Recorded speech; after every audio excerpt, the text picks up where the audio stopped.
Nolwenn, je te laisse mettre la slide sur la page de garde, du coup.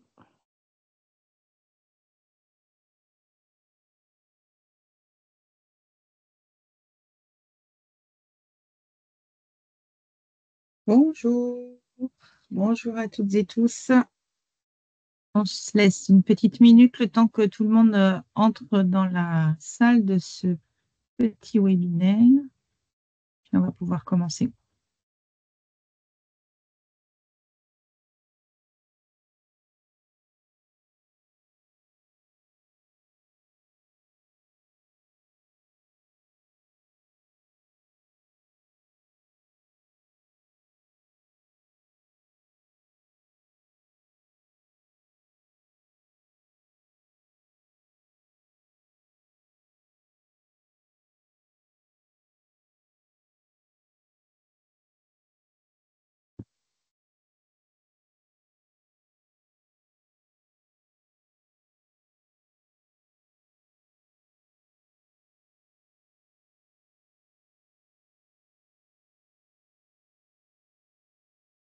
Alors, je vous propose d'y aller. Du coup, on va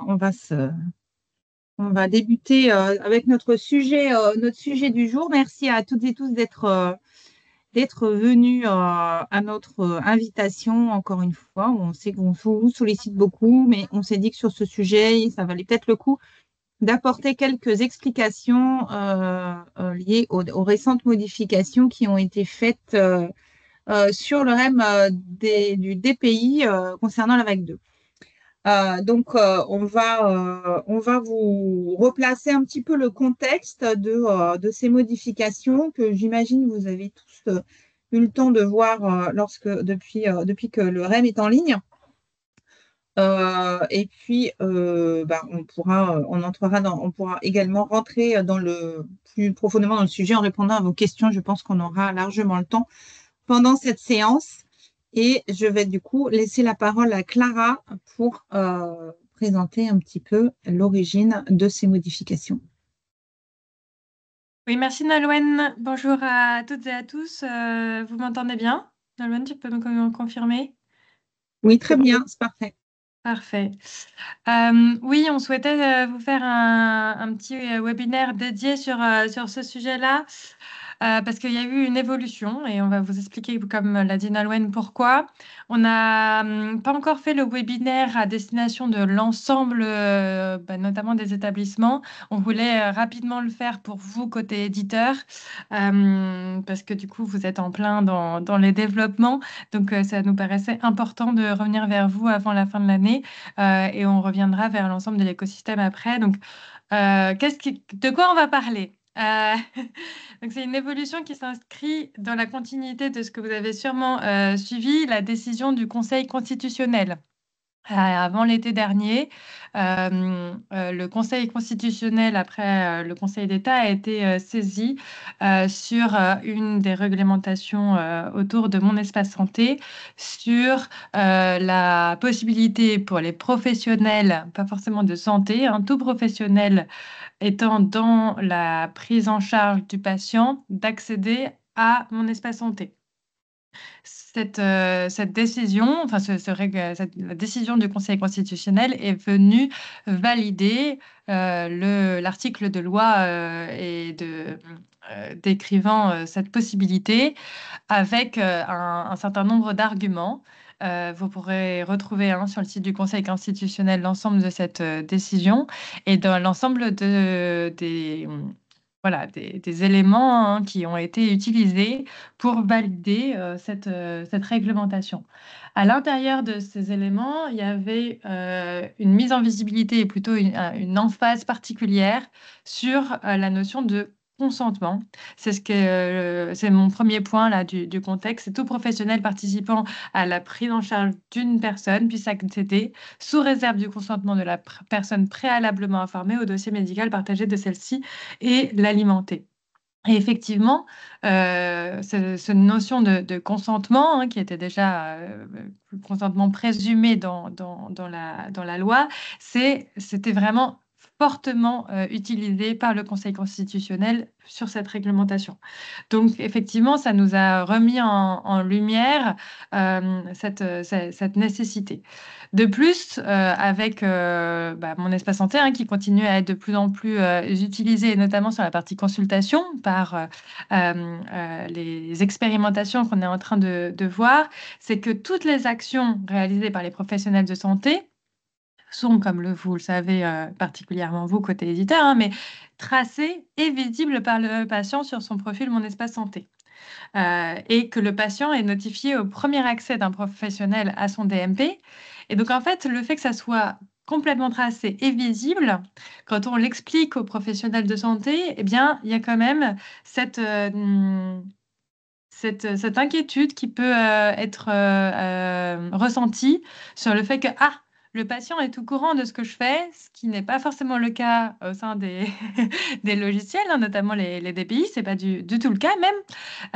Et donc, en fait, il y a cette notion de dire, même nous, en tant que patients, on va recevoir une notification alors même qu'on n'aurait peut-être pas été complètement bien d'informer et qu'on n'aurait pas consenti à ce que le professionnel consent. Et le troisième point qui nous a amené à faire cette évolution, c'est ce que j'évoquais, c'est-à-dire qu'on a fait une expérimentation dont Inès vous parlera juste après, c'est sur la consultation de Mon Espace Santé en établissement de santé. Et aussi, il y a les premiers usages en médecine de ville. Et qu'en fait, à partir du moment où on pose la question aux patients, il y en a vraiment très peu qui s'opposent. Même quand ils connaissent pas Mon Espace Santé, il y en a très peu qui s'opposent. Mais que c'est plus simple de leur poser la question de est-ce que vous êtes d'accord qu'on aille consulter votre espace santé, que de parler de cette non-opposition qui est difficile à comprendre pour les professionnels de santé en disant mais est-ce que je lui pose la question ou est-ce que je lui pose pas la question? Est-ce que il doit me répondre ou est-ce qu'il ne doit pas me répondre? Et c'est vrai que au final, avec toutes ces discussions sur le terrain, eh bien, le consentement était plus simple et plus facile à utiliser pour les professionnels de santé. Sur la partie consultation. Donc, c'est ça qui est venu abonder en fait l'ensemble des éléments après de nombreuses discussions.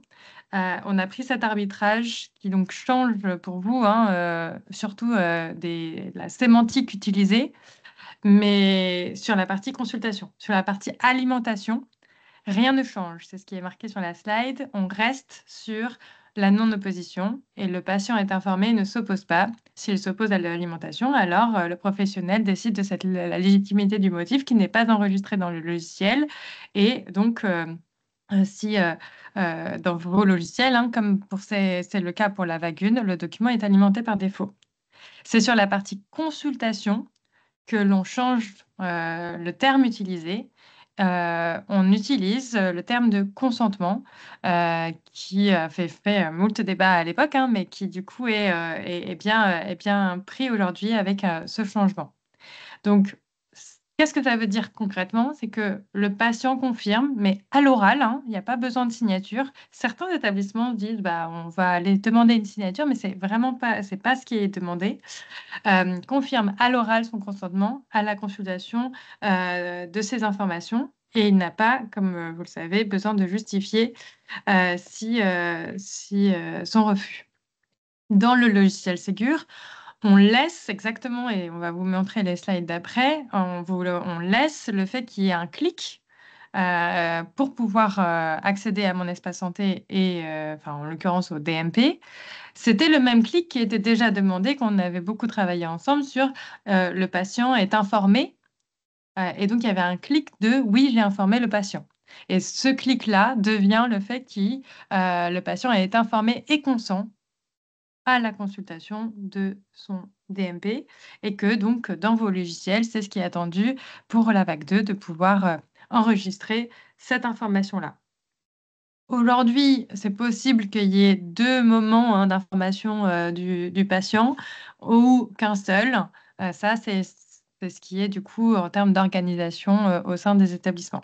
Mais en termes d'impact pour vous au niveau des logiciels, c'est bien, c'est bien tout ce contexte-là et cette décision que l'on met en œuvre et qu'on vous présente aujourd'hui. Je propose qu'on prenne les questions à la fin, parce qu'on a plusieurs slides et donc voilà. Donc, juste après, on vous montrera des illustrations et les évolutions que l'on a faites. Évolution avec un S, du coup, ce que je n'ai pas mis dans la slide. Mais en fait, il y a pas mal d'éléments qui sont impactés par cette décision, par cet arbitrage. Il y a évidemment donc l'évolution du REM des pays. Ça ne concerne pas les PFI, vous savez bien, puisqu'on parle uniquement de la partie consultation du DMP. Il y a des évolutions sur le DSR des pays. Et il y a d'autres éléments. Il y a l'intégration dans les prochains REM et DSR des autres couloirs, donc notamment ceux qui sont sur le couloir imagerie qui a été mis en pré-publication. Eh bien, il y a cette évolution déjà intégrée dans le couloir. Et puis aussi une autre évolution dans la spécification IHEPAM que l'on avait fait évoluer à l'époque. Et donc, on a remodifié pour avoir ce terme consentement pour être aligné sur l'ensemble de la chaîne. Ça a été mis en concertation il y a quelques semaines et validé. Donc ça, c'est les actions un petit peu techniques à mettre en œuvre. Et puis après, on a la partie plus d'accompagnement avec la communication auprès des éditeurs. Et donc aujourd'hui, évidemment, on va faire évoluer aussi les supports de présentation pour vous et pour les établissements et on va venir accompagner cette évolution auprès de l'écosystème. Par contre, il y a deux types d'audience. Il y a ceux qui avaient effectivement suivi le fait qu'on avait utilisé le terme de non-opposition avant, et donc il faut qu'on raconte l'histoire que je viens de vous raconter sur pourquoi on a décidé de changer. Puis il y a ceux qui prennent en cours de route et qui, du coup, pour eux, ça sera uniquement la notion de consentement. Il y a un dernier point que je voulais mentionner, c'est que peut-être certains d'entre vous font partie. Il y a des travaux actuellement un petit peu dans la logique de la spécification de l'IHEPAM entre les GAM et les DPI sur les flux entre les portails patients, les plateformes de prise de rendez-vous et les logiciels de système d'information hospitalier pour que aussi on puisse au fur et à mesure aller en amont de la récupération de cette information. Donc ça, c'est des travaux qui sont en cours. On n'a pas du tout encore abouti. Et certains des éditeurs, là, et dites-nous si vous êtes intéressés, c'est des discussions qui sont dans un groupe de travail sur l'interopérabilité. Donc ça, voilà, plusieurs actions qui sont menées entre. On voulait, comme ça fait partie des éléments de la décision, vous faire un petit retour pour ceux qui n'avaient pas pu être là lundi le rétexte final de l'expérimentation consultation de mon espace santé en établissement. Et donc, je laisse la parole à Inès. Oui, bonjour à toutes et à tous. Je me présente pour ceux qui ne me connaissent pas. Donc, je suis Inès Gouil, responsable de mission du coup à l'Agence du numérique en santé. Et du coup, je travaille avec Clara et Nolwenn au sein de la Task Force Hôpital Ségur. Donc, j'ai copiloté avec la DNS l'expérimentation dédiée aux usages de la consultation de mon espace santé en établissement de santé, sachant que effectivement les logiciels DPI VAC 2 n'étant pas encore disponibles sur le marché, l'objectif de cette expérimentation, c'était vraiment une expérimentation organisationnelle avec des PS à qui on a demandé de consulter le DMP depuis le WebPS DMP pour avoir leur ressenti, connaître les parcours mobilisés, les étapes de prise en charge pour lesquelles cette consultation présentait le plus de valeur ajoutée et le relationnel du coup patient-soignant qui pouvait du coup évoluer à la lueur de l'arrivée de mon espace santé. Et donc cette expérimentation, elle a démarré en avril et elle s'est terminée le 25 novembre dernier avec un retour d'expérience finale qui a fait l'objet d'un replay et sur la slide d'après, je vous ai mis le lien si vous souhaitez pouvoir le rediffuser. Dans le cadre de cette expérimentation, on a sondé en fait de manière mensuelle les professionnels de santé sur leurs usages de la consultation, sachant qu'en termes de périmètre expérimenté, on était sur 18 établissements pilotes répartis sur 7 régions avec des établissements pilotes présentant des activités différentes. Donc, on a eu de l'HAD, du MCO, du SMR et aussi des centres de lutte contre le cancer. Donc, ce qu'on retient à travers ces questionnaires, on a à chaque fois essayé de changer les questionnaires au fil des mois. Et bien entendu, on a souhaité un petit peu comprendre l'approche que les PS et que les usagers pouvaient avoir autour de cette notion de consentement. Et donc là, c'est une petite redite de ce qu'a dit Clara, mais le premier truc, entre guillemets, qui est ressorti, c'est que lorsqu'on est arrivé au démarrage de l'expérimentation, on était justement sur cette logique sémantique de parler de non-opposition lorsqu'on parlait de consultation. Et on a rapidement compris qu'en fait, chez les professionnels de santé, il était difficile d'appréhender cette notion de non-opposition et que dans la vraie vie, en fait, lorsqu'on s'adresse à un patient et qu'on l'informe du fait qu'on va consulter son profil Mon Espace Santé, naturellement, dans le même temps d'échange avec l'usager, on va lui demander s'il est d'accord. Et donc, du coup, on a rapidement compris que dans la pratique métier, la notion de consentement était plus palpable et plus facile à verbaliser dans le dialogue patient-soignant. Donc ça, c'est le premier enseignement. Le deuxième enseignement, et on était assez surpris, c'était que on se disait que les professionnels de santé allaient peut-être être assez réfractaires au fait de demander, en fait, de recueillir le consentement du patient pour la consultation. Et lorsqu'en fait, on leur a posé la question, dans le cadre de l'expérimentation, on voit que, en fait, on a une très, très grande majorité de professionnels de santé qui pensent que c'est nécessaire et pour lesquels, en fait, ils sont très à l'aise pour demander ce consentement. Et je dirais même plus, c'est sécurisant pour eux. Parce que derrière, en fait, eux, ils ont le souci de se dire, si je le demande pas, potentiellement, en fait, je peux avoir un risque de contentieux derrière. Et donc, moi, je veux me protéger, entre guillemets, et m'assurer du fait que j'ai bien recueilli le consentement du patient. Et si celui-ci est tracé, c'est encore mieux. Et côté usager, lorsque on leur pose cette question-là, eux, pareil, préfèrent en fait être bien informés du fait qu'on va consulter leur profil Mon Espace Santé, qu'on leur demande leur consentement, et quand bien même ces derniers ne connaissent pas Mon Espace Santé et qu'il y a un temps d'explication avec eux sur ce sujet, la très grande majorité du temps, ils ne s'opposent pas à la consultation parce qu'ils y voient un intérêt dans leur prise en charge. Voilà. Donc voilà les grands enseignements qu'on tire de l'expérimentation. Maintenant, effectivement, ce qui reste quand même à travailler, et on va s'atteler à cela sur les mois à venir, c'est comment en fait on réussit à incarner, entre guillemets, ce recueil du consentement dans les organisations. Par qui ça doit être fait, à quel moment de la prise en charge, avec quels éléments de langage. Voilà, tout ça, on sent quand même qu'il y a des pratiques qui sont très hétérogènes en fonction des établissements et on a des établissements et des professionnels de santé qui nous demandent de les outiller en fait sur ce sujet-là de manière en fait à ce que ce soit mieux compris, mieux appréhendé et mieux mis en œuvre dans les organisations en établissement. Et donc, c'est un sujet sur lequel on va travailler en 2025 avec l'ADNS. Et donc, je vous ai mis le lien du webinaire et vous dire également que cette expérimentation, c'était un démarrage pour commencer à travailler sur la dynamique de consultation du DMP par les professionnels de santé et que l'objectif, bien entendu, c'est qu'on aille vers la généralisation. Donc, la mise en place des logiciels VAC 2 va aider, mais comme je vous l'ai dit en introduction, c'est aussi et beaucoup un sujet organisationnel. Et donc, on travaille avec les régions qui vont être missionnés pour accompagner en fait cette généralisation de la consultation en établissement.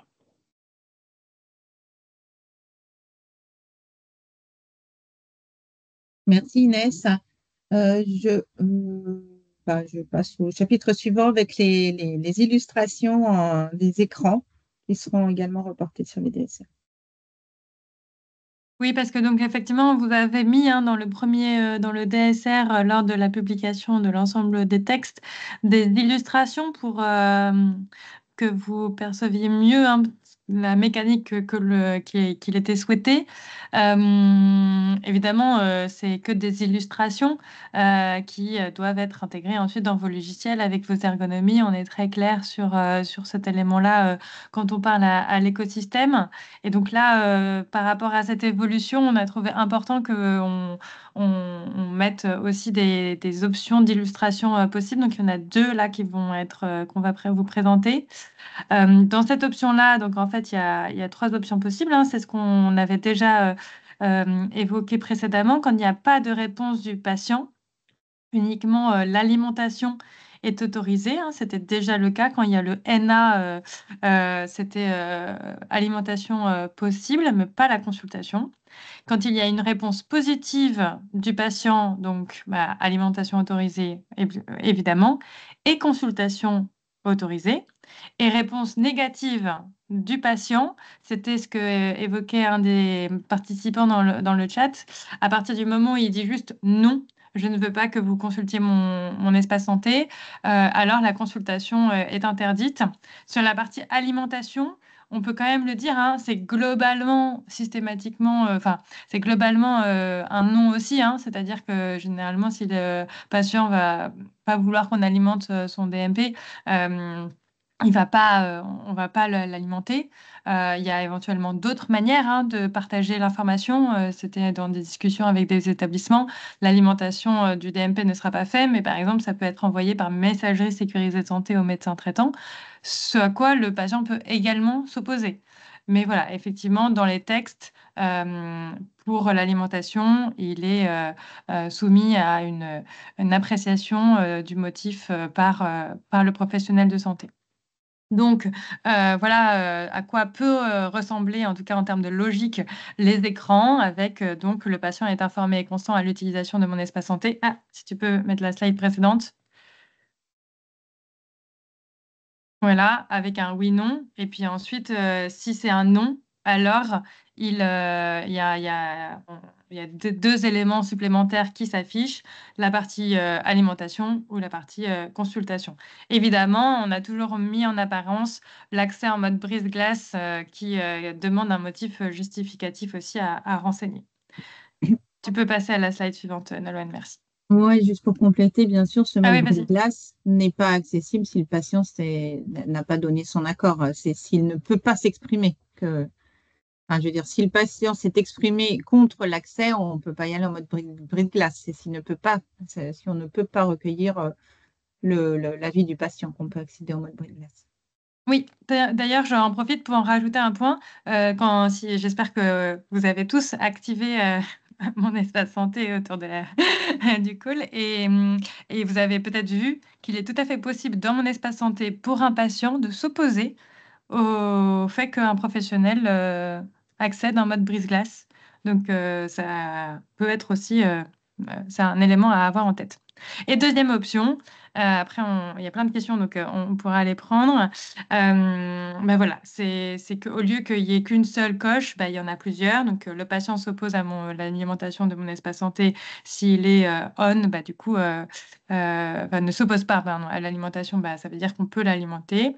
Et puis, par contre, il n'est pas en mode par défaut activé pour la partie consultation. Il faut bien cliquer dessus pour ensuite permettre au logiciel d'accéder à mon espace santé. Et c'est bien, donc c'est ce qu'on évoque, hein, c'est la coche du bouton est bien obligatoire comme c'était le cas avant, hein, dans ce qui était demandé avant. Donc en termes d'interface, hein, pour vous, côté éditeur, il y avait toujours cette coche à cocher quelque chose pour dire le patient est informé. Et là, c'est la signification de cette coche qu'on vient faire évoluer, qui n'est plus uniquement sur le patient est informé, mais c'est que le patient est informé et consent à la consultation de mon espace santé. Nolwenn, c'est toi qui fais la partie... Non, c'est Alban qui va prendre la suite et je te laisse la parole. Bonjour à tous, donc moi je suis chef de projet sur le Ségur. Je contribue à la rédaction des scénarios et des preuves des exigences pour constituer vos dossiers au niveau de convergence. Et donc, on a voulu vous mettre ici en évidence l'impact que ça a sur les exigences. Donc, comme je ne vais pas revenir sur les explications qui ont été très bien faites précédemment, mais on voit que dans les intitulés des exigences, il y a des modifications. C'est ce qu'on vous a mis ici en rouge. Ça se répercute aussi sur les scénarios et bien sûr, les preuves qu'on vous demande, elles sont aussi impactées. Ça représente 25 modifications appliquées sur le REM des pays. Il n'y en a pas sur le REM PFI et ces éléments-là ont été d'ores et déjà publiés sur le site de l'ANS. Donc en fait, vous pouvez retélécharger les REM. Et on a aussi, peut-être qu'il y a des éditeurs qui ont commencé leur dépôt de preuves ou qui vont envisager de faire ces dépôts de preuves très prochainement sur Convergence. On a aussi mis à jour Convergence.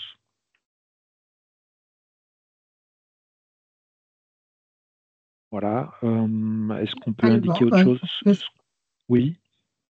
Non, voilà, c'était cette diapo avait vocation à illustrer le type de modifications qui ont été faites. Elle n'est pas exhaustive sur l'ensemble puisque vous pouvez retrouver la totalité la liste des exigences concernées dans le REM et notamment dans la page de garde où on trace l'ensemble des modifications qui sont apportées.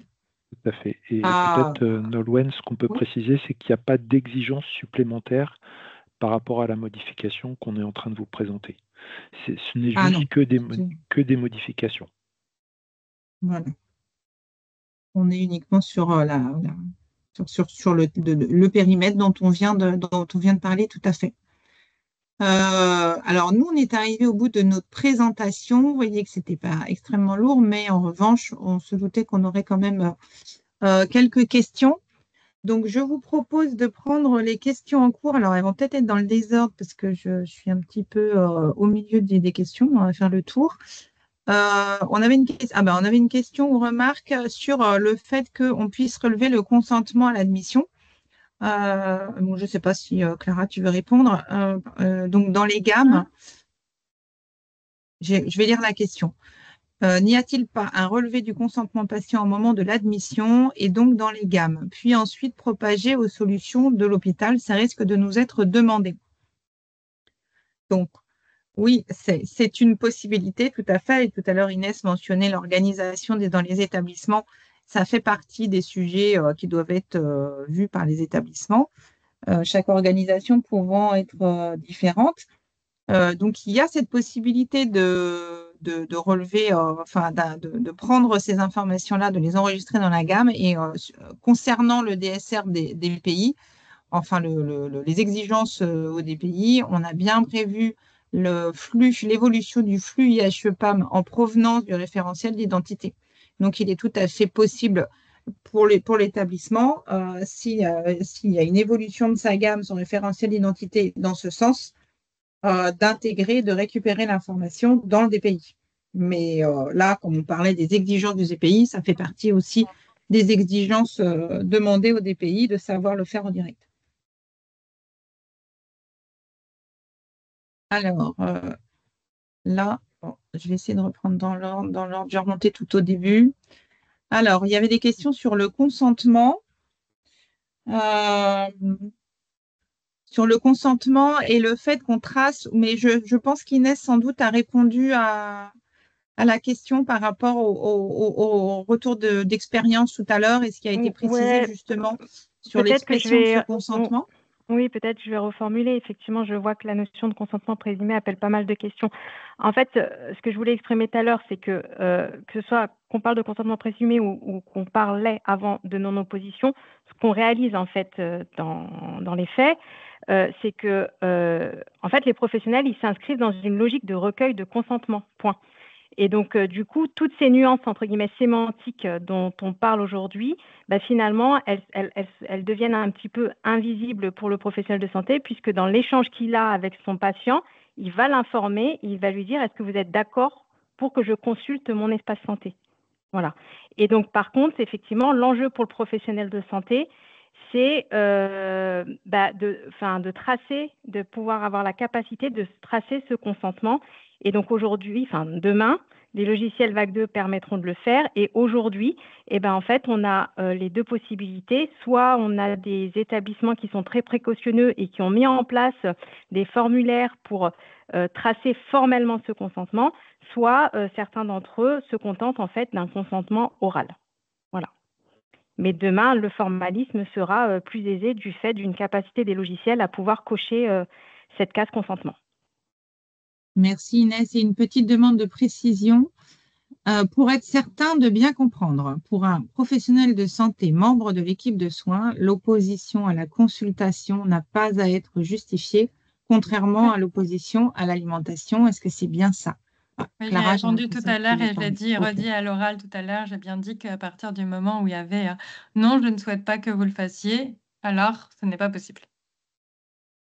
Il faut bien enregistrer cet Ah oui. élément-là dans le logiciel pour que ce soit le cas. Par contre, il y avait beaucoup de questions sur est-ce qu'il va falloir tracer cet élément-là.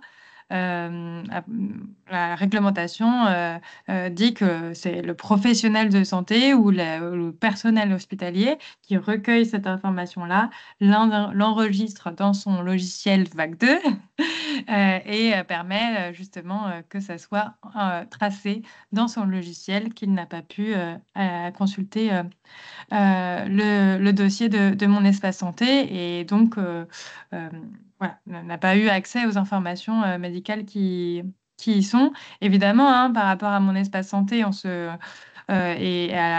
de déployer cet outil-là, on souhaiterait que ce soit possible hein, de consulter pour tous les patients. Mais en fait, et c'est le retour que faisait Inès, quand on leur pose la question, il y a quand même une vaste majorité de patients qui, même quand ils ne connaissent pas l'outil, disent que c'est OK pour eux parce qu'en fait, il y a des informations médicales importantes. Et donc, ils vont donner leur accord pour la consultation de mon espace santé. Donc en fait, et c'est aussi un gage de confiance que de pouvoir permettre au fait que s'ils ne le souhaitent pas, alors ça soit respecté. Alors, Peut-être qu'on peut préciser aussi d'ailleurs justement par rapport à une des questions, c'est le professionnel de santé lui-même qui, lorsqu'il voit le patient en consultation par exemple ou autre cas, va pouvoir poser la question. D'ailleurs, on a déjà commencé à donner des éléments de langage aux professionnels de santé en disant vous pouvez formuler la question de j'ai besoin d'accéder à votre dossier, est-ce que vous en êtes d'accord, par exemple, tout simplement. Et ça peut être par le professionnel de santé, comme ça peut être par aussi du personnel hospitalier, puisque cet accord est fait pour l'ensemble de l'équipe de soins au sein de l'établissement. Alors, une question, comment peut-on assurer que tous les professionnels de santé sont d'accord pour effectuer les clics nécessaires à la traçabilité du consentement? Les DPI sont déjà accusés de trop de clics. Voilà. C'est une question intéressante qui relève autant des obligations réglementaires dont on vient de parler là que de l'ergonomie du logiciel et de la bonne compréhension surtout des professionnels sur ce qui leur est demandé de faire et de l'intérêt à faire les quelques clics qui leur permettront d'accéder aux informations. Je veux dire, cette fonctionnalité, la même question se pose sur la totalité des fonctionnalités qu'il peut y avoir sur un outil numérique, que ce soit un DPI ou autre chose. Il y a un équilibre entre l'intérêt à agir et agir. Et le nombre de clics. Donc, il est difficile de répondre à cette question comme ça, si ce n'est par un outil adapté et une explication de texte, bien évidemment. Et c'est aussi à ça que nous nous employons, ainsi que tous les partenaires régionaux et vous-même, pour expliquer l'intérêt qu'il y a à aller chercher des informations dans mon espace santé ou à en transmettre dans mon espace santé. Alors, je ne sais pas si Inès, toi, tu as suivi où on en était dans le déroulé des questions. J'en ai une sous les yeux, je peux la lire. Donc, c'est en lien avec le recueil du consentement dans les gammes, qui implique du coup, pour lequel il est prévu l'évolution du flux HEPAM. Donc, qui va financer ces développements dans les gammes? et les phases d'installation des versions. Sur la partie gamme, si on fait évoluer le flux pour intégrer le recueil consentement. Bon. Je pense que cette question fait un rappel au fait qu'il n'y a pas de sens des RI vague 2, effectivement. Mais je pense qu'on peut s'inscrire dans les évolutions des produits tels qu'ils sont régulièrement faits par les différents éditeurs. Après, c'est une stratégie des éditeurs. Moi, on n'a pas, nous, à se prononcer sur ce sujet-là.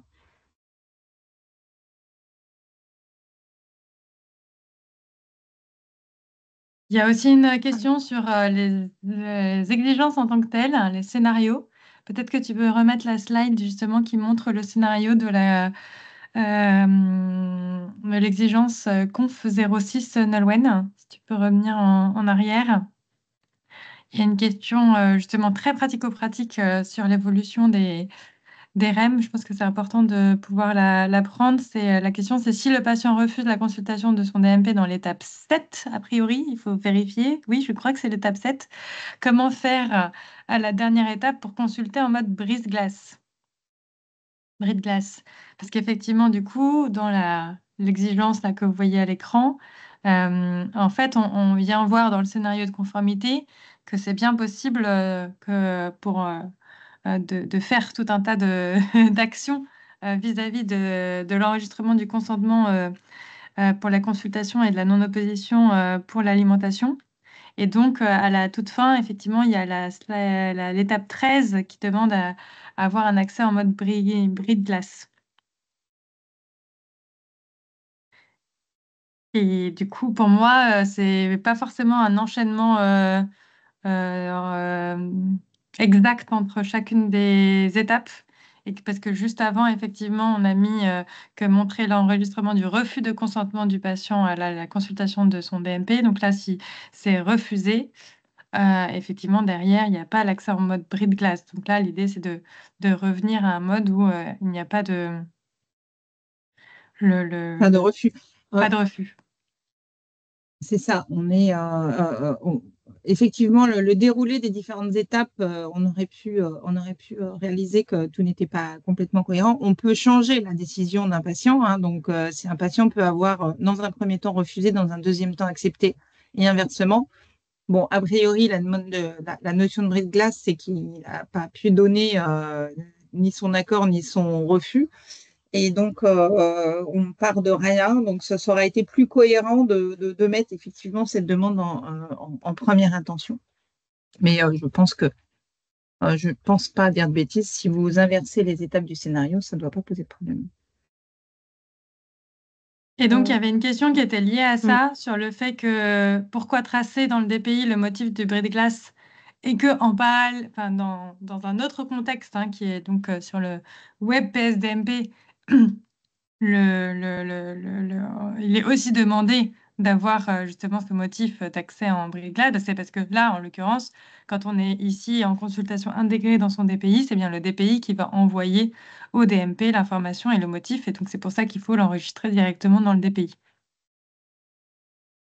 On a une question aussi sur OK, donc on enregistre ça, donc le ça, je suppose que c'est le consentement dans notre logiciel. Et comment faire s'il n'est pas consentant et que le PS passe par une autre interface? Alors, je ne sais pas si l'autre interface, c'est le web PSDMP, mais Je si suppose que c'est oui. le web PSDMP qui est l'autre interface, eh bien, il y aura de nouveau une demande auprès de l'utilisateur si le patient consent à l'accès de son DMP. Donc, en fait, là, c'est de la responsabilité du professionnel de santé. S'il clique sur OK alors que ce n'est pas le cas, bah, là, c'est de sa responsabilité. Mais Et donc concrètement, d'ailleurs, il y a la dernière question. Concrètement, oui, il faut bloquer l'accès à l'écran DMP dans le logiciel à partir du moment où le consentement n'est pas donné par le patient. Alors, si le consentement diffère entre le DPI et la GAP, qui est prioritaire? Eh ben, en fait, la GAP n'accède pas elle-même au DPI, donc au DMP, pardon. Donc l'information, elle est transmise depuis la GAP au DPI et c'est via le DPI, en tout cas dans le cadre des exigences du Ségur, c'est le DPI qui lui réalise les transactions d'appel au DMP. Donc comme on le disait tout à l'heure, le patient peut changer d'avis. Donc, le DPI, lui, pour gérer ses accès et ce consentement ou pas, va utiliser la dernière information qu'il a reçue. Sachant que le recueil du consentement, donc bien sûr, il y a la gestion du fait que le patient peut changer d'avis au cours de sa prise en charge, mais le recueil du consentement, il se fait au niveau de l'équipe de soins et pas unitairement au niveau de chaque professionnel de santé chaque professionnel qui va intervenir dans la prise en charge et sur la totalité de l'épisode de soins. Voilà, il y avait une question de ce type aussi dans le chat. Alors, il y a une question sur pourquoi tracer dans le DPI le motif du bris de glace et l'accès en bris de glace alors que le DMP le fait également, mais je vois qu'il y a une réponse qui suit de Clara.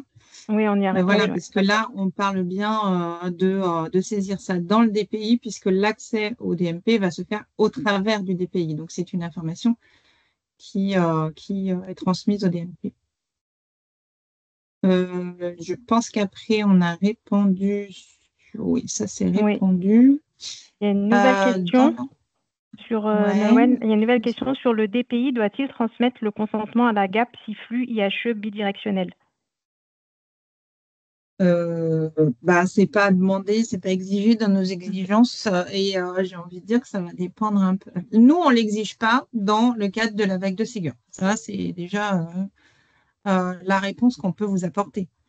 Ensuite, la question, c'est au-delà des exigences du Ségur, quelle est l'organisation de l'établissement autour de cette information-là pour avoir un intérêt à connaître l'information dans le sens des pays vers GAM.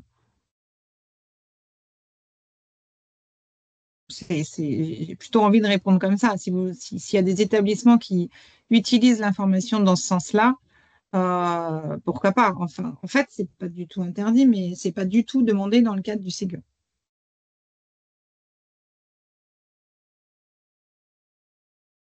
Ensuite, je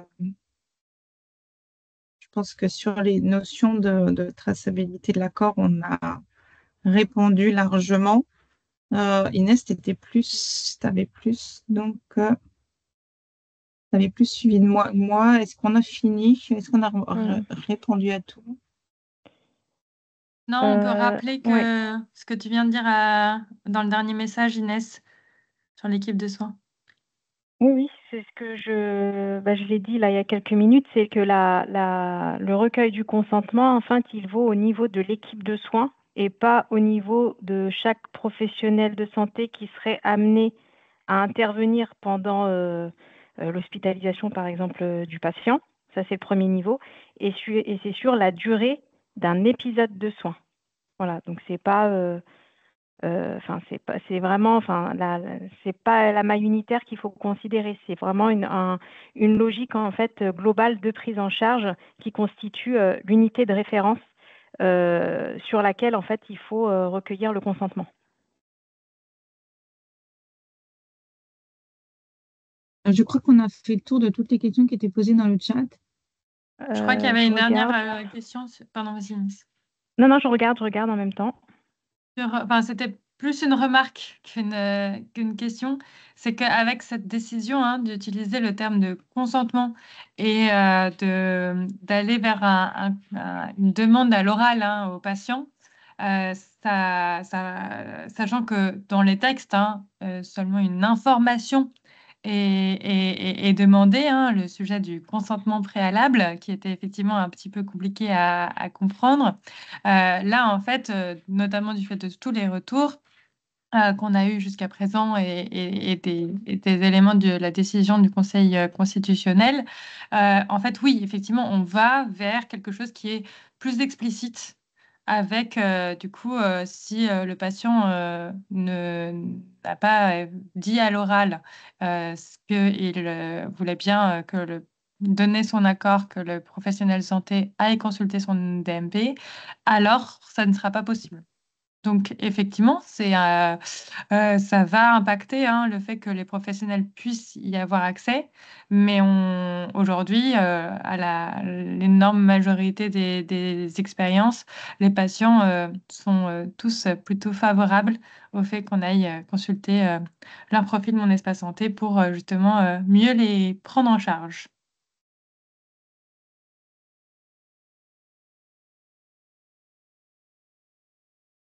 Et donc oui, ce consentement-là est uniquement dans le logiciel, enfin, ou dans les logiciels de l'établissement.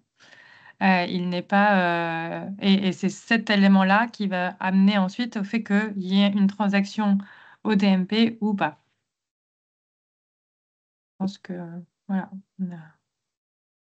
Sur la notion d'épisode de soins, je vois qu'il y a pas mal de questions. Donc, oui, on pourrait associer ça à un séjour, mais on pourrait l'associer aussi à plusieurs séjours si, en fait, on a des patients qui reviennent régulièrement, par exemple, dans une logique de venue, sur voilà, une prise en charge qui relève d'un même épisode de soins. Voilà, il n'y a pas d'unité temporelle fixe qui cadre, en fait, le périmètre de l'épisode de soins.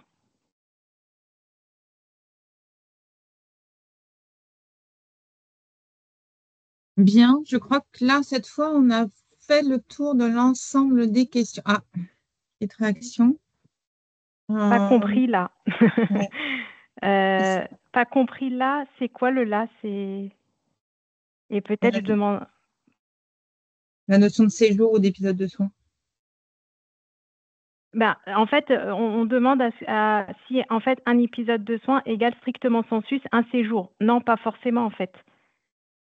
Ça pourrait être un séjour, mais ça peut être plusieurs séjours si en fait derrière ces plusieurs séjours, on traite en fait on a une prise en charge globale sur une même pathologie par exemple. Ou une Ah non, suite c'était pas ça du coup. Le là, c'était ou enregistrer l'info du consentement.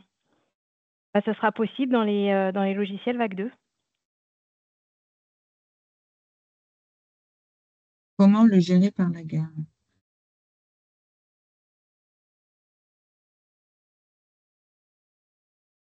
Alors, on a un exemple, un patient d'EHPAD devant aller en MCO pour une urgence, est-ce le même épisode de soins? Alors, en EHPAD, on n'est pas patient, du coup, on est résident, on habite dans un EHPAD, c'est un lieu de résidence, un EHPAD, et en MCO, on devient patient. Donc, on a un épisode de soins qui démarre au moment où on arrive aux urgences, en fait. Mais quand on était chez soi dans son EHPAD, on n'était pas dans un épisode de soins. Donc là, déjà, on est de toute façon dans un nouvel épisode de soins qui démarre par un passage d'urgence.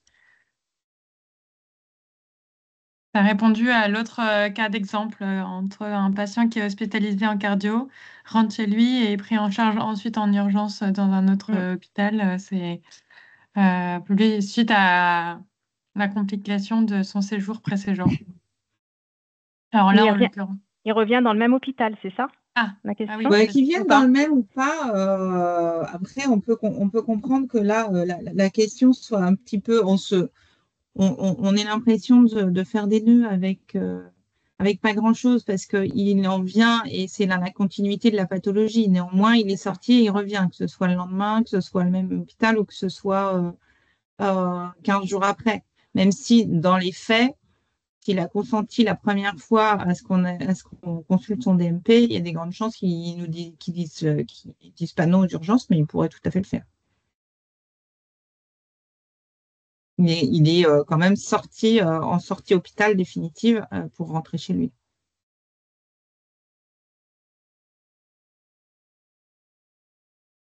Dans le cas d'un professionnel de santé qui ne fait pas partie de l'équipe de soins, doit-il ou peut-il demander le consentement ou faut-il faire un bris-de-glace? Alors, le bris-de-glace, c'est quand on ne peut pas, voilà, c'est quand le patient est inconscient. Ça, c'est quand il ne peut pas s'exprimer et qu'on ne peut pas recueillir son consentement ou son non-consentement, du coup, pour accéder au DMP. C'est complètement différent du fait que le professionnel fasse ou non partie de l'équipe de soins. S'il fait partie de l'équipe de soins, alors il bénéficie du consentement exprimé par le patient pour cette équipe de soins. S'il n'en fait pas partie, alors il doit obtenir le consentement du patient.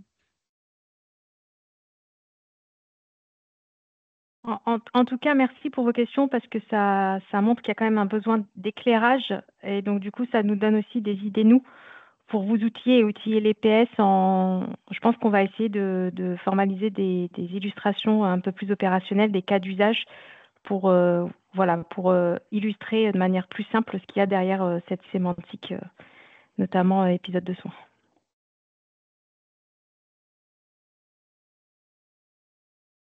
Si,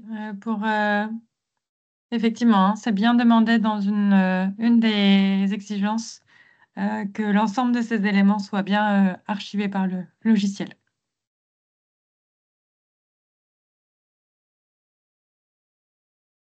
Bon, J'avais je jamais pense entendu parler de déconsentement, mais